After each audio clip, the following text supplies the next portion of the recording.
আজ আমরা রাশিবিজ্ঞানের কিছু শর্ট কোয়েশ্চেন দেখব।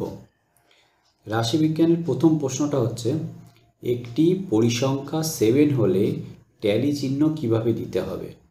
এবার আমরা জানি যে 7 মানে 5 + 2, এখানে আছে 1 2 3 4 5, এটা হবে না।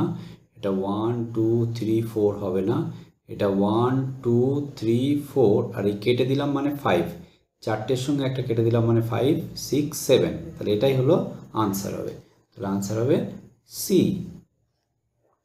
নেক্সট কোশ্চেন হচ্ছে, পরিসংখ্যা বহুভুজ এক ধরনের পরিসংখ্যা বহুভুজ এক ধরনের রৈখিক লেখচিত্র। এক ধরনের রৈখিক রেখাচিত্র, উত্তর হবে এ। এবার পরের প্রশ্ন হচ্ছে, 30 আর 39 এর মধ্যবিন্দু হলো, এই দুটো মধ্যবিন্দু নির্ণয়ের একটাই সূত্র, দুটো যোগ করে 2 দিয়ে ভাগ করতে হবে।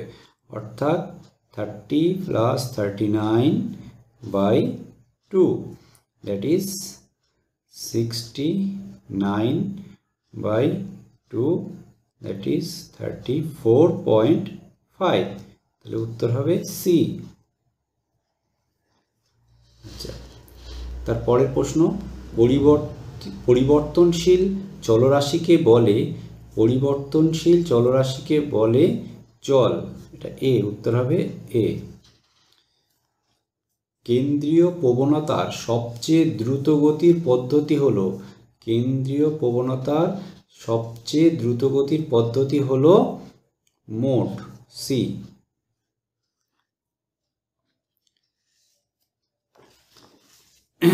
এরপরে আমরা শিখব মধ্যম মান নির্ণয়। 4 6 9 7 5 3 12 এর মধ্যম মান বা মধ্যমা কত? মধ্যম মান বা মধ্যমা বার করতে হলে প্রথমে সংখ্যাগুলোকে ছোট থেকে বড় হিসাবে সাজাতে হবে। সব থেকে ছোট কোনটা? 3, তারপর কে 4, তারপর কে 5, তারপর কে 6, তারপর কে আছে 7, তারপর কে আছে 9, তারপর কে আছে 12। 1 2 3 4 5 6 7, 1 2 3 4 5 6 7, এই 7টা ডিজিট সব এখানে আনলাম। এবার কি করতে হবে? বাঁ দিক থেকে একটা কাটতে হবে, ডান দিক থেকে একটা কাটতে হবে। বাঁ দিক থেকে একটা কাটতে হবে, ডান দিক থেকে একটা কাটতে হবে। বাঁ দিক থেকে একটা কাটতে হবে, ডান দিক থেকে একটা কাটতে হবে। শেষে যেটা পড়ে থাকবে সেটাই হলো মধ্যম মান। শেষে পড়ে আছে কে? 6। এবার যদি এরকম হতো যে শেষে দুটো সংখ্যা পড়ে আছে, তাহলে দুটোকে যোগ করে 2 দিয়ে ভাগ করতে হতো। যেহেতু একটাই পড়ে আছে, এটাই এর মধ্যমা। মধ্যমা মানে ছোট থেকে বড় হিসাবে সাজিয়ে মাঝখানে যে থাকবে, মাঝখানে কে আছে? 6। এদিকে 3টে সংখ্যা বাদ গেল, এদিকে 3টে গেল, তাহলে উত্তর কি হবে? এ।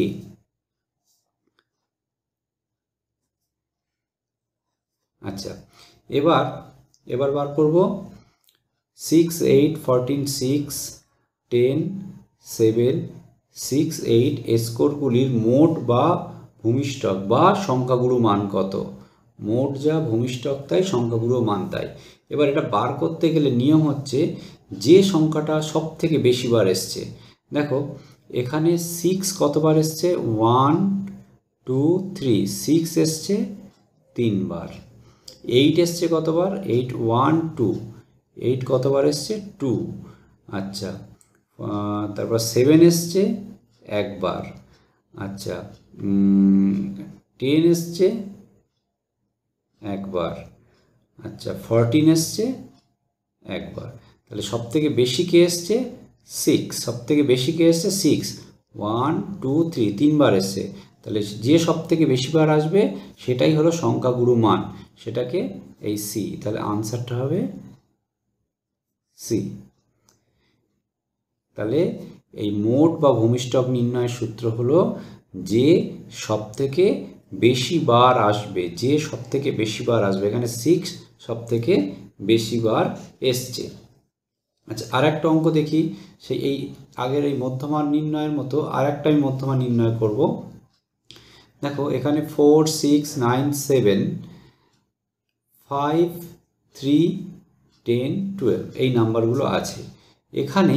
তাহলে আমি সব থেকে ছোটোকে 3, তারপর কে আছে 4, তারপর কে আছে 5, তারপর কে আছে 6, তারপর কে আছে 7, তারপর 9, তারপর 10, তারপর 12। এবার ছোট থেকে বড় হিসাবে সাজালাম, বাম দিক আর ডান দিক থেকে একটা একটা করে কাটবো। 3 কাটলাম, 12 কাটলাম, 4 কাটলাম, 10 কাটলাম, 5 কাটলাম, 9 কাটলাম। এবার দুটো পড়ে আছে, দুটো সংখ্যা যদি মাঝখানে পড়ে থাকে তখন কি করব, দুটোকে যোগ করব। 6 + 7/2, তাহলে হচ্ছে 13/2 = 6.5। তাহলে এর উত্তর কত হবে? সি মানে হচ্ছে 6.5 এর আনসার। তাহলে কি হলো, যদি দুটো সংখ্যা পড়ে থাকে দুই দিক থেকে কাটার পর যে দুটো সংখ্যা পড়ে থাকবে সেই দুটো সংখ্যাকে যোগ করতে হবে, করে 2 দিয়ে ভাগ করতে হবে, সেটাই হলো এর মধ্যমা, সেটাই হলো এর মধ্যমা। আবার একটা আমি ভূমিষ্ঠক বা মোডের অঙ্ক করব এরপরে। 6, 8, 14, 6, 10, 7, 6, 8। দেখো ওই একই ব্যাপার, 6 আছে 1, 2, 3 টাইমস, আচ্ছা 8 আছে 1, 2 টাইমস, তাহলে সব থেকে বেশি আছে কি 6, তাহলে এখানে উত্তর কী হবে? এই 6। আচ্ছা লাস্ট অঙ্কটা বেশ ভালো। 11 এর ট্যালি মার্ক কত? 11 এর ট্যালি মার্ক দেখো এখানে 1, 2, 3, 4, এরকমভাবে 4 কাটা যায় না। 4 কাটার পরে 4টে দাগের পরে একটা দিলে 5 হয়, তাহলে এটা হবে না, এটা 4, 4, 8, এটা কোনো নোটেশনই নয়। এটা হচ্ছে 1, 2, 3, 4, 5, 4টেকে একটা দিয়ে কাটলে 5 হয়, 5, 5, 10, 11, তাহলে এটাই হবে উত্তর, আনসার বি। দেখো এটাও কিন্তু 11 আছে, 5, 5, 5, কিন্তু এটাকে 5 এরমভাবে লেখা যায় না, 4টে কেটে একটা লিখতে হয়। এবার শিখব গড়। 8, 6, 10, 12, 9, 14, 4 সংখ্যাগুলির গড় মান কত? গড় বার করতে গেলে সংখ্যাগুলোকে যোগ করতে হবে। 8 + 6 + 10 + 12 + 9 + 14 + 4 ভাগ যে কটা সংখ্যা আছে 1, 2, 3, 4, 5, 6, 7, তাহলে এটা ভাগ করলে যে উত্তরটা হবে সেটা হবে এর গড়। 14, 10, 24, 24 আর 12, 36, 45, 45 আর 10, 55 আর 8, 63, 63/7 = 9। তাহলে আনসার হবে কোনটা? 9। এর পরের অঙ্কটা কি? পরের প্রশ্নটা হচ্ছে আয়তলেখ বা হিস্টোগ্রাম আঁকার সময় পরিসংখ্যাগুলি স্থাপন করা হয় শ্রেণী ব্যবধানের মধ্যবিন্দুতে, শ্রেণী ব্যবধানের উচ্চ সীমায়, শ্রেণী ব্যবধানের নিম্ন সীমায়। এটা আনসার, শ্রেণী ব্যবধানের নিম্ন সীমায়। আচ্ছা কোনটি কেন্দ্রীয় প্রবণতার পরিমাপক নয়? গাণিতিক গড়, পরিসংখ্যা বহুভুজ, ভূমিষ্ঠক, মধ্যমমান। পরিসংখ্যা বহুভুজ। আচ্ছা প্রসার কাকে বলে?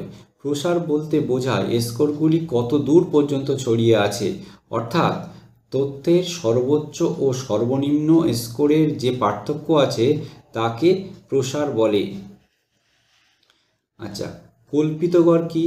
গড় নির্ণয়ের সময় কোনো একটি রাশিকে গড় হিসাবে ধরে নেওয়া হয় বা কল্পনা করা হয়, তাকে কল্পিত গড় বলে। গড় নির্ণয়ের সময় কোনো একটি রাশিকে গড় হিসাবে ধরে নেওয়া হয় বা কল্পনা করা হয়, তাকে কল্পিত গড় বলে।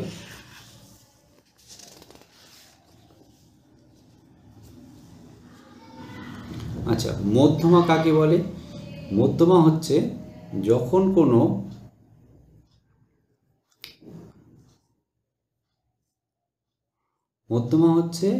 যখন কোনো রাশিগুলিকে পরিমাণ অনুযায়ী সাজানো হয়, অর্থাৎ ছোট থেকে বড় বা বড় থেকে ছোট অনুযায়ী সাজানো হয়, তখন মধ্যমা হলো এমন একটি বিন্দু যার উপরে ও নিচে সমান সংখ্যক রাশি থাকে।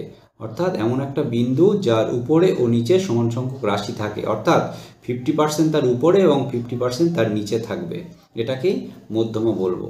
পরিসংখ্যা বহুভুজের একটি সুবিধা লেখো।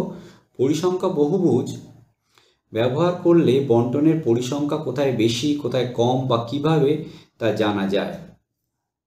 আচ্ছা, 15 থেকে 20 শ্রেণীটির মধ্যবিন্দু নির্ণয় করো। 15 + 20/2, দ্যাট ইজ 35/2 = 17.5।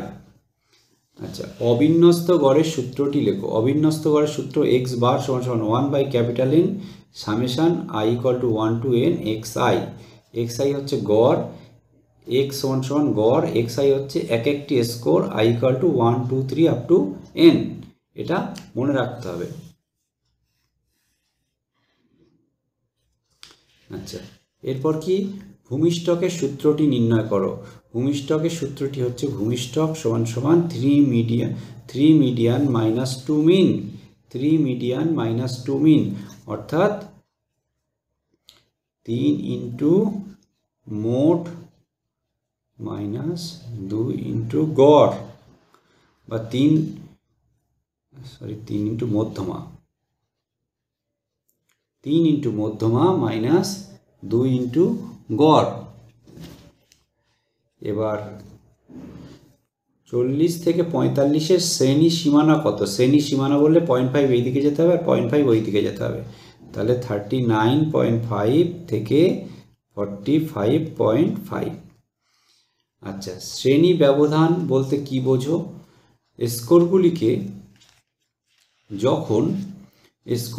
যখন নির্দিষ্ট দূরত্ব অনুযায়ী ছোট ছোট দলে ভাগ করে সাজানো হয়, স্কোরগুলিকে যখন নির্দিষ্ট দূরত্ব অনুযায়ী ছোট ছোট দলে ভাগ করে সাজানো হয় তখন তাকে শ্রেণী ব্যবধান বলে।